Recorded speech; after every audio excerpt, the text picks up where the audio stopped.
Good afternoon. We're excited to be here with Molly Christensen today. So we just have to add her on and then we will get going. I can't wait for you to meet her and to hear all the amazing things that she has to tell you and share with you on her journey in homeschooling.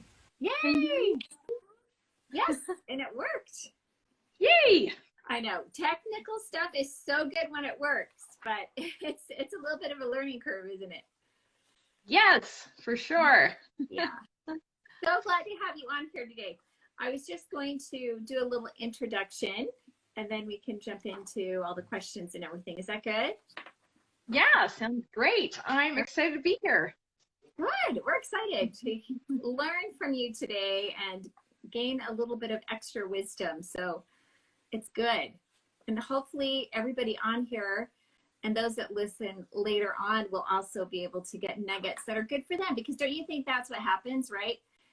What's good for one may not be what the other one needs, but there's so many things that we all can contribute and can help each other. So it's awesome. Absolutely. All right, Molly Christensen is a joyful mother. I love that, joyful mother. We all have those moments where it may not be as joyful, but for the most part, it really is so great, right?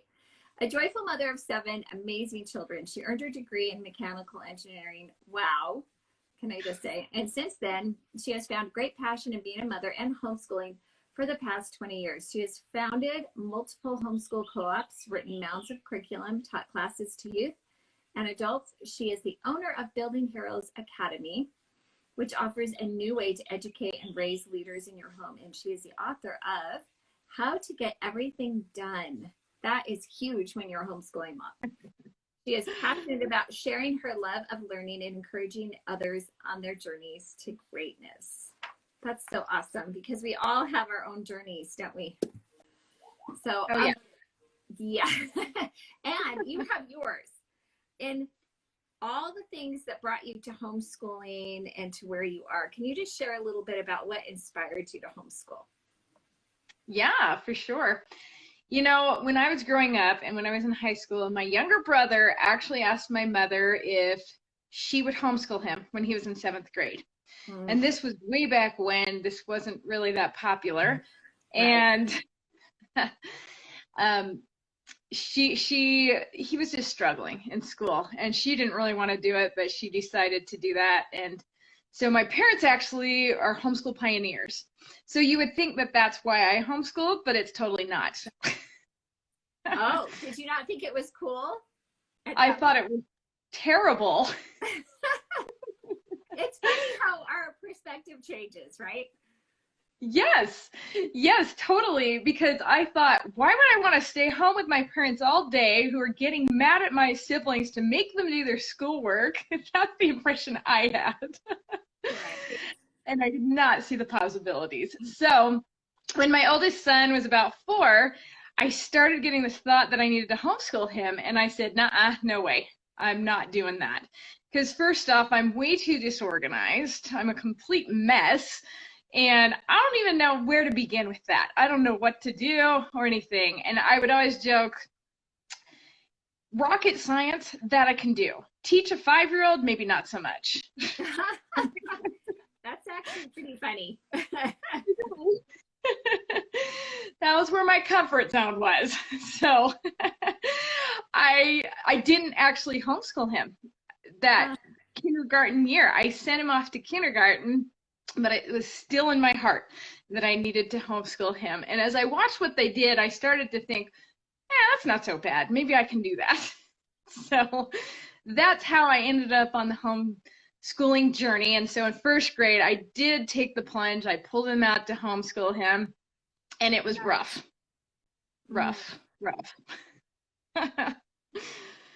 So from there, I had to keep trying to figure out things because I was like, okay, come on. I'm a determined person. I'm going to figure this out. It can't be that hard, can it? And so I kept looking and searching and finding something that helped, like any homeschool mother finds. And what I learned was that really it was not all about the curriculum, or that 9 to 5 schedule that I had for him to make him into a genius. It was more that he was already a genius, because all of our kids are, and that it was more about building relationships and helping him go on his journey and giving him the tools to be able to do that. And then, of course, it wasn't just him. I had 6 more kids. So yeah, that's not a little bit. And you know, it's I think you brought in a really good point. It's not so easy for us. Sometimes we start, if you are in the mentality of, this is how it's done in school and this is how I have to do it here. And that does make it more challenging. And it does take us all time to kind of equalize and figure out how we want to do things. Some of us figure it out sooner than others, but you've got a lot of great things that you have now done with your kids. And so I want you to share a little bit about that. So your business is Building Heroes Academy. And what exactly does that all mean? Like, what would you say is the definition of that? Right, for sure. So when I first started, it was in my head that I needed to check off all the boxes and make sure that my kid was learning all the things and preferably ahead of the curve. Like because, most homeschooling moms. Yes. Well, because we want to prove that we're not failing our kids. So to really prove it, we got to make sure we're ahead is what we think. Right. Totally. Yes.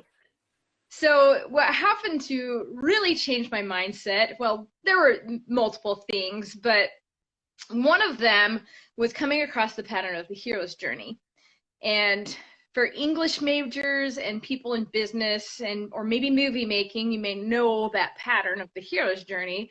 But for the rest of us, we just hear that journey, and if we hear of it, we think, oh, that's pretty cool. Because basically, it's the pattern that pretty much all the stories we tell follow. So in the 1980s or so, or maybe it was the 70s, Dr. Campbell was a professor in Oxford, and he came out with the power of myth, which was his thing that he noticed because he loved myths from all around the world, like the Native Americans, the Egyptians, the Greeks, the Romans, and all these different stories that were just such a part of everybody's culture. And he noticed that they all had this similar pattern. And so he codified that into the hero's journey. Oh, that's awesome. Yeah, so he noticed all the similarities, even though these countries weren't at the same time, they weren't in the same location, they didn't know about each other, but they were all telling stories that followed the same pattern of the hero's journey. And I think, yeah, that was really cool. But so for a while, I didn't really think much of it. And then I started to think about it. I'm like, really, why does it resonate with people so much? And it's because it's the story or the pattern of our own lives. That's so good. Yeah, and what that does for us is it makes our life predictable. Like, we don't know all the details of stuff that's going to happen, but it's a pattern. So we know this is what's going to happen in the future. And I'm like, that's powerful. And what's more powerful about it is when you start applying it not only to your own life, but to your homeschool, because you realize that every person is born with goodness and greatness inside of them. And as we allow other people to take their journey, then they're going to grow into that greatness.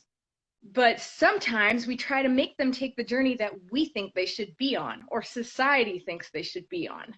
That is so key. So key. Yeah. Because you're right. As parents, you think this is what we need to do right here. But that's a bigger thing, to open yourself up and let it be what is supposed to be their journey. So right. And it doesn't mean that we go push them onto their journey and say, have fun, good luck with that, right? That doesn't work. No, what it means that instead of having all the pressure on my shoulders, these shoulders here, of all the things they should do. Sometimes I call these my shoulders, right? When things are weighing heavily on them. instead of having all that pressure of me trying to decide what they should be doing, I can be their guide, their facilitator, their cheerleader, their mentor, their coach on their journey and help them learn how to know what the next right step is. Mm. And I'll tell you, powerful. Sorry, I interrupted, but that's so powerful because I think that's so key that sometimes when you jump into homeschooling, you don't understand that right away, and maybe not for years. So that's huge.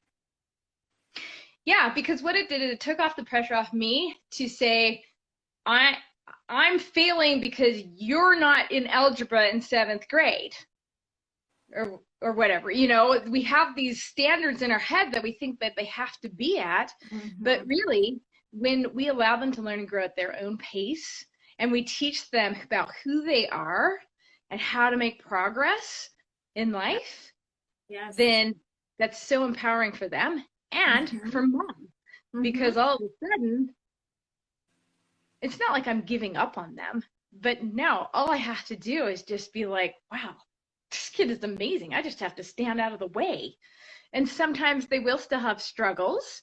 And then that's when I come in and remind them, no, you can do this. You're good. You know? I love what you just said about stand out of their way and just see their greatness, be there to support. But I just think that's huge. I think back to Oliver DeMille. So Rachel DeMille's husband, who was in special ed classes at 8 years old. He couldn't, in 8th grade, couldn't read. And his parents brought him home, taught him to read. The school did eventually in 2 weeks make him go back to school, but they did a lot of homeschooling stuff on the side. And then he was valedictorian by the time he graduated. So I think often we put those guidelines like, okay, because it's what the school says. They haven't done this by a certain grade or this by a certain grade or this. And then we feel like, oh no, but you're right. We just need to relax and let them go on their own journey. Be, like you said, be there for them and be there that support and that guide, because they need a guide still. But I love that. So tell me a little bit more about building. Oh, you weren't done. Do you want to finish? Oh, no. No, it's good. I was just going to add on really fast, too. It's that our whole educational system is based on comparison. And that's really not good for raising confident kids unless they really are better than everybody else in their comparisons. And so if we can take the comparison out and just celebrate their strengths where they are, and it doesn't mean we're ignoring the weaknesses, it just means that sometimes as homeschool moms, that's where we start to feel like we're failing if our kids seem to have a weakness, like they're behind or something. But that's not motivating when somebody is focused on your weakness. No. You know? And if they're not in school, that's the last thing they need as a parent focusing on their weakness, or even them feeling like they're not good enough because they aren't doing A, B, C, or D, right? Yes. So that's really kind of the whole principle and the concept. I think you were just going to ask me another question. Why don't you ask? Just about what were some of the key things you did to build heroes in your home? Okay, yeah. So one of the most important things that I think that the kids are learning and still learning, I'm still learning, is really learning how to trust their own selves and their own intuition. And in the hero journey, the way it starts out is you start out with an ordinary person who doesn't think they're anything special, but then they get a call to action, to do something uncomfortable, to do something good, to do something out of the ordinary, right? And so what I like to do is teach my kids about that in the context of their thoughts, because when you go watch the Hollywood movies, like maybe The Hobbit, you've got Bilbo Baggins, and he gets a huge call to action when a bunch of dwarfs and the, now I forgot his name. The main... I wish I could tell you. I can't remember. but the main mentor guy with the long shaggy beard. Yeah, I He know what you're comes talking to, yeah, and they come to say, hey, well, you want to come join us on this adventure, on this quest. And about. that's a huge call to action that totally takes him out of his comfort zone. But if he didn't follow that call to action, what a boring movie that would be to watch him sitting on his couch eating soup, Totally. right? Right. But he eventually he feels the call in his heart. He knows that he should go, and even though he's got all these refusals in his mind saying why he shouldn't do it because he's not adventurous like that, he finally remembers his mother's side, the Took side, I think it is, and remembered that they were a little more adventurous. So that kind of gives him enough courage to decide that maybe he could go do it. Yeah. Right? Right. Oh, it's Gandalf. Thank you, Tomina. Yes, Gandalf. I know. I'm like, I should know this. I've said it so many times, but it's like that in our own lives. We get calls to action too. And then we think we can't do it and we refuse it. And then if we're listening and we don't brush it to the side and we decide to act on the call to action, that's when the magic happens, because that's when we start going on the adventure and that's when cool things happen. So as a practical, oh, go ahead. Go ahead. Oh, no, sorry, I was just going to interject. That's exactly what you just told us about in starting homeschooling, that you had that feeling, oh, I need to do this, and oh, I don't want to do it. And now look at all of the things that you have been able to do and how many people you've been able to affect for good because you chose to just jump in and do it, even though it was hard and you weren't excited about it. And look at the journey that you've had. Totally true. And I think this is true of every homeschool mom who follows that call too. Yep. And if they know the pattern of the journey, it's going to help a lot too. Because I think a lot of times when we decide to homeschool our kids, we finally make that hard decision to homeschool our kids. We get into it and we start thinking, I'm not cut out for this because it's not easy.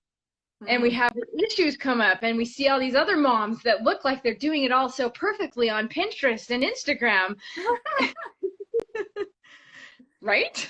Right. It looks that way, but there's always a story behind it, right? Well, and that is part of the journey. When you adventure into the unknown, you will hit obstacles because you need those in order to keep growing and learning and to move forward. Because if it were super easy, then it wouldn't be an adventure and it would also not help you grow. Right. So absolutely. Yeah. So what I was going to tell you, if you want to hear this, is how to actually practically teach this to your kids because it's not like they're going to go get a call to homeschool right now, you know? So how do we teach them to listen to that?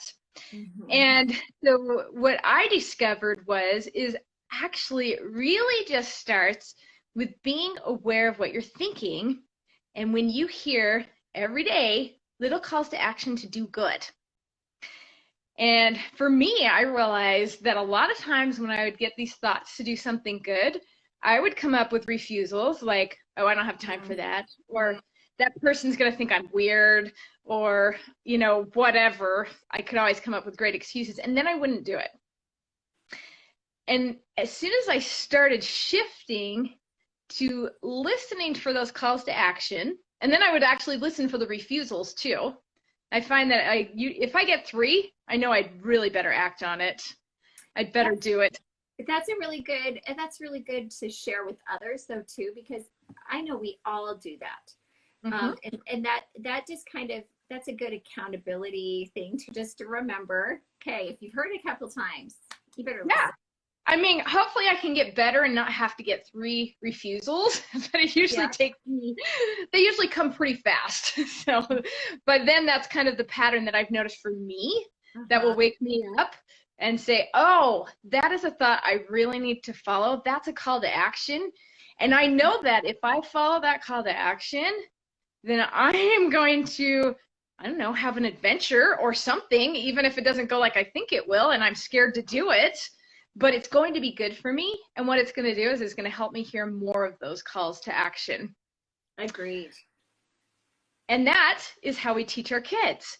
So what we do is we do like challenges where we do a kindness challenge, like for a week or two. And Oh, I love it.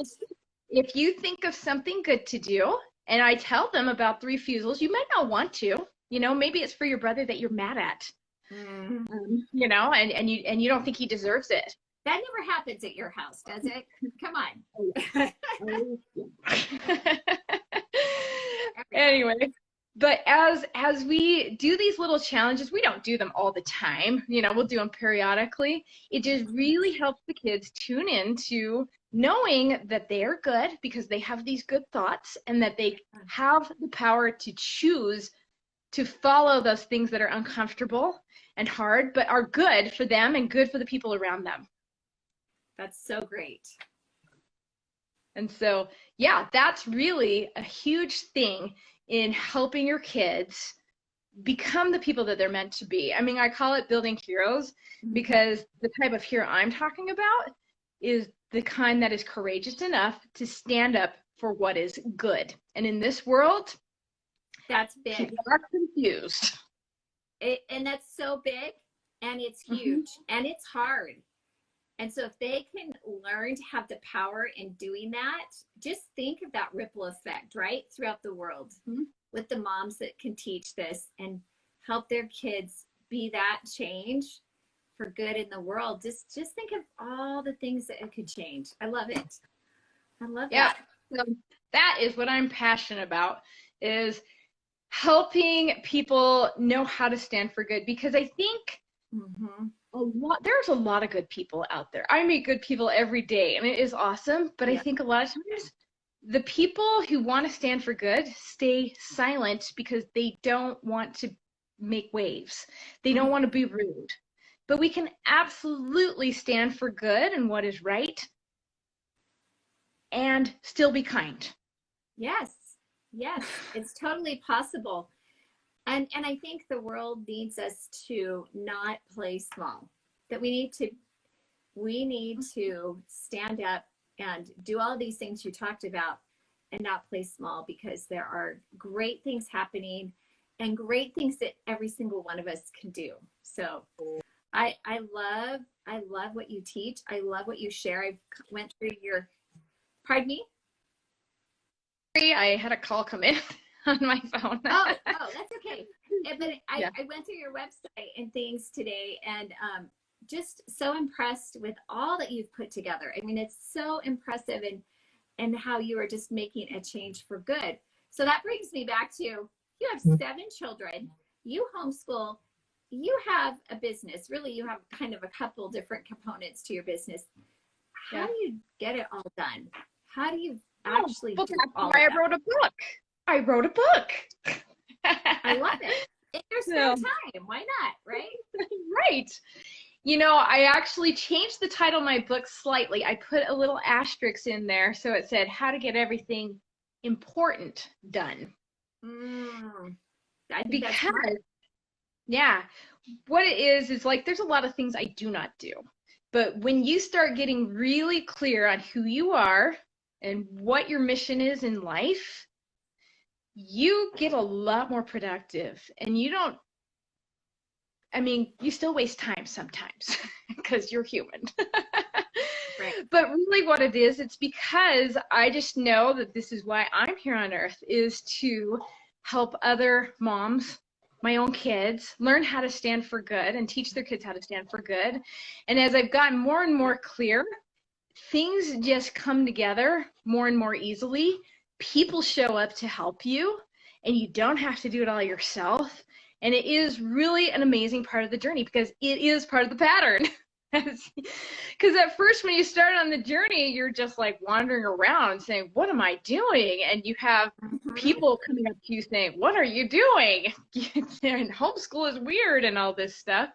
But I think probably the biggest thing is just getting more and more clear on who you are and why you're here, and getting that sense of mission in your life. And that's how you get the things done.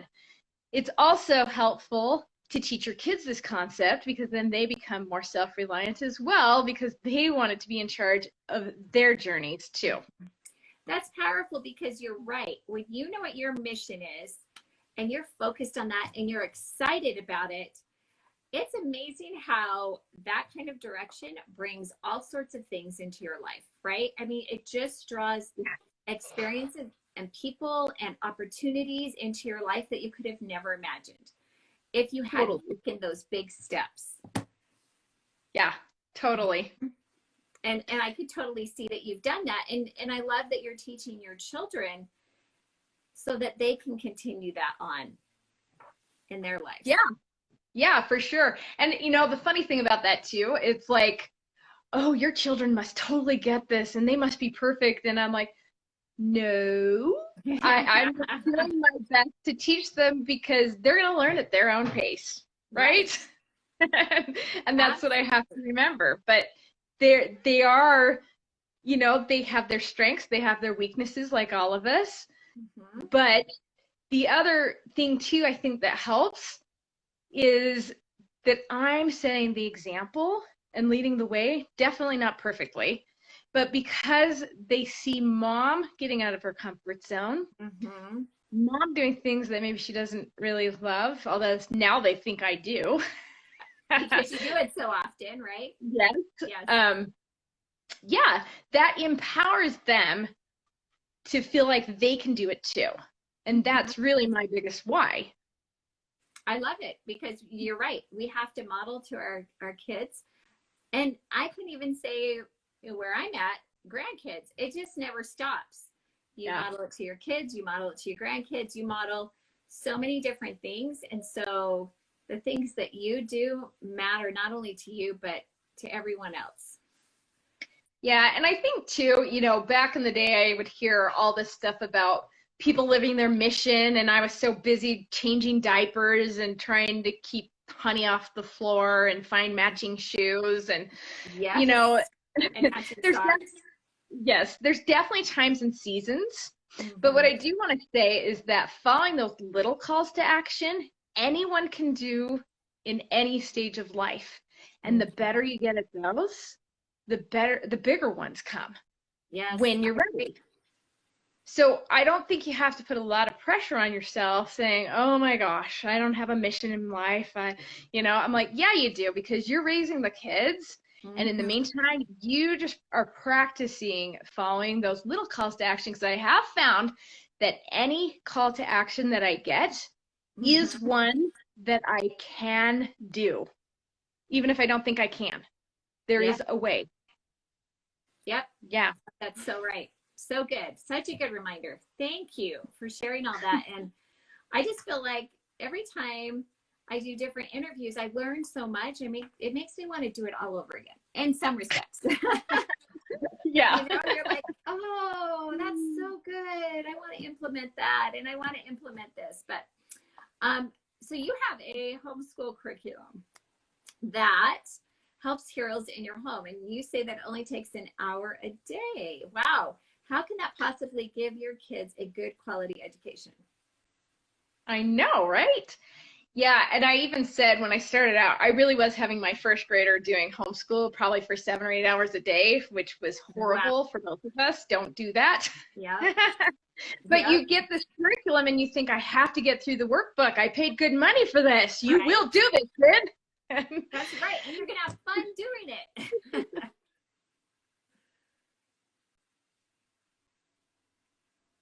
When I started discovering this hero's journey, I was like, how can we incorporate that into our homeschool in a systemized way? Because I know we have unschooling, but then we also have the people on the other side who are doing all the workbooks all day long. But I'm like, I got too many kids to do that.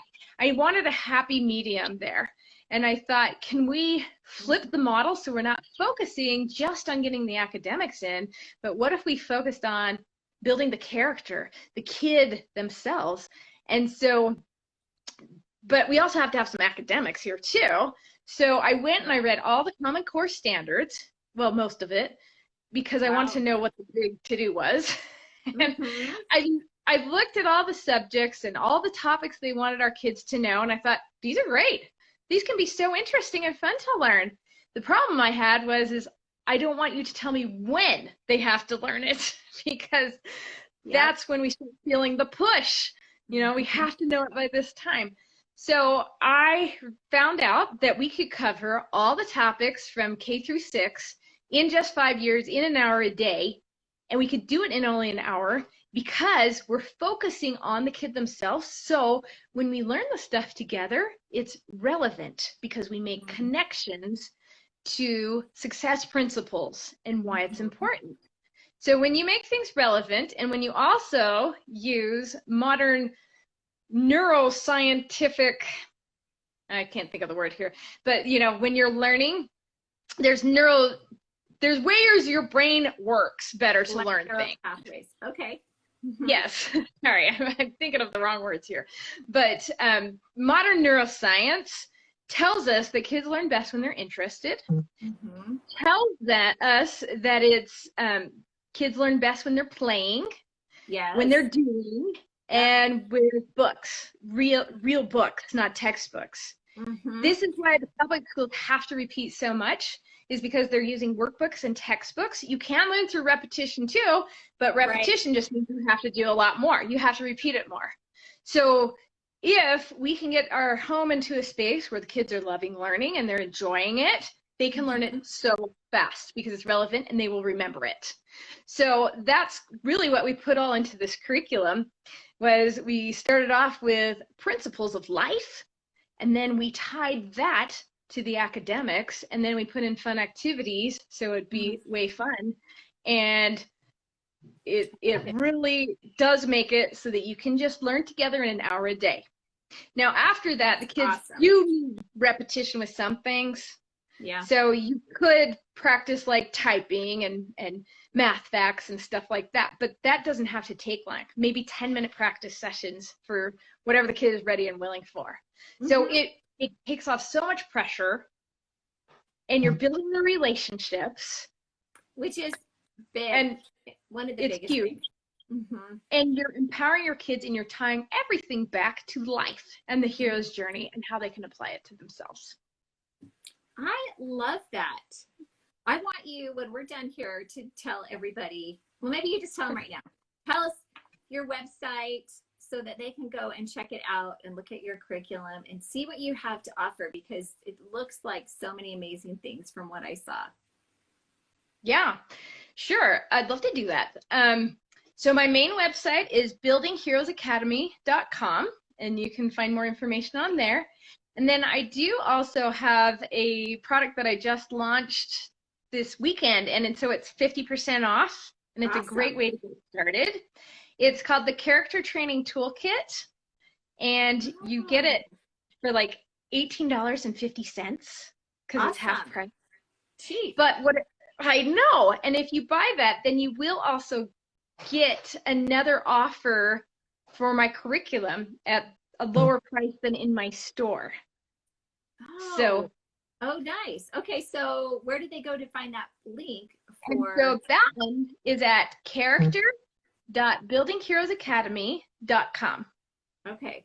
All right. Okay, that's great. All right, everybody go check it out. I am so excited.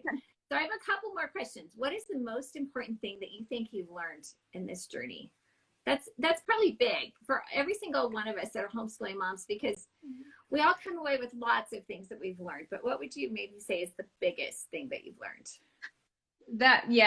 I mean, it's been an amazing journey. I have learned so much stuff, and it really has helped me grow into a much better person, I think. But I probably the biggest thing that I've learned is that I can't control the people around me. I can only control my thoughts, feelings, and actions. I can only just love them and guide them. I can't control them. So good. So true.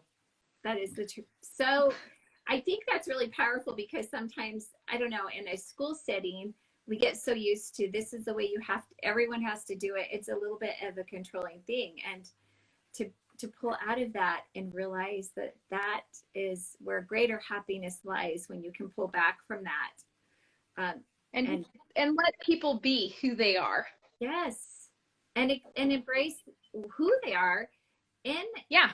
in their imperfections, because like you said, every single one of us is imperfect, but they all have certain incredible qualities. I had two that were super academic and two that were more artsy, and it's embracing what they are and who they are. Yeah, absolutely. I mean, when I was a kid, most people don't believe this now. I was a very angry child because Yes, that shocks me. because I thought it was everybody else's fault that I was miserable. Oh, yes, that old And adage. mostly that kind of stems back to the whole control thing. I would be mad because I could not control myself, and so I would try to control other people, and that didn't work either. Mm-hmm. And so, yeah, I mean, just learning good lessons like that is huge. And also, probably that was good for me to have had that experience and to realize I could come out of it so that I could help some of my own kids as well. That is so good. I was just going to ask your best advice. Maybe that is it. But I don't know. Is there something else? I mean, you've got some great advice. All of that is so important. And it makes me realize too, that mean not only have we been on our journeys in our lives, but yes, if we can grow through the things that we weren't so good at, just like you talked about anger, we can, once we recognize it, then we can help our kids in And recognizing then it we forward. can, yes, and we can allow them to take their journey too, because like as parents, we are not perfect. And Right. that actually probably is the advice that I would give is that don't base your self-worth on your children's performance So good. because that's so much pressure on your kids Mm-hmm. and you will, like the Greatest Showman song, never feel like you're enough. You Mm-hmm. know that song, Never Enough? Yes. So for my advice there, I think I just had to one day decide that I am enough for my kids. I'm never going to homeschool them perfectly. I make mistakes all the time.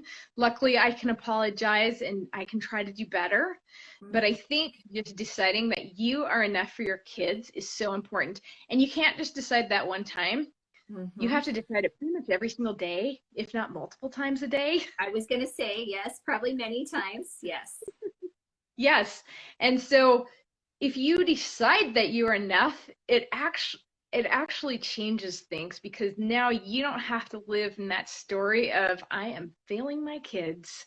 I am messing up my kids. And then or you start blaming them or your husband or your circumstances. And that is a hard, hard place to live in. That is If such great advice because it's not a happy place to live in. It's not a great example for our kids to live in that place. It doesn't make your home a light filled spot in their life, which I mean, it's the main place in their life. And I was just talking to a homeschooling mom today who wasn't feeling enough. So this was super great advice to end on, to just let us just let go of that and know that we really are, and that we are put as their parents for a reason, those specific children. And as imperfect as we are, they're imperfect, but they are going to learn from that, and they can learn from us as we are that example. So thank you so much for all that you've shared today. Thank you for your wisdom. Thank you for taking the time, because I know you're a busy woman. So we appreciate you, and everybody go check out her websites. One more time, will you just tell us one more time here at the end so we make sure everybody has those? Yes, and thank you so much for having me. I super enjoyed it, and I love encouraging moms because it is hard, but you can totally do it. So my Right. website it's buildingheroesacademy.com, and I'm also on Instagram at Building Heroes Academy, and the 50% off flash sale is character.buildingheroesacademy.com too. Okay. So Great. Go check it out and look at her website and see what she is about. Now you've got a little bit of a glimpse. See how this can help affect your family for good. Thanks so much, Molly, and hopefully we'll have you on again. thank you.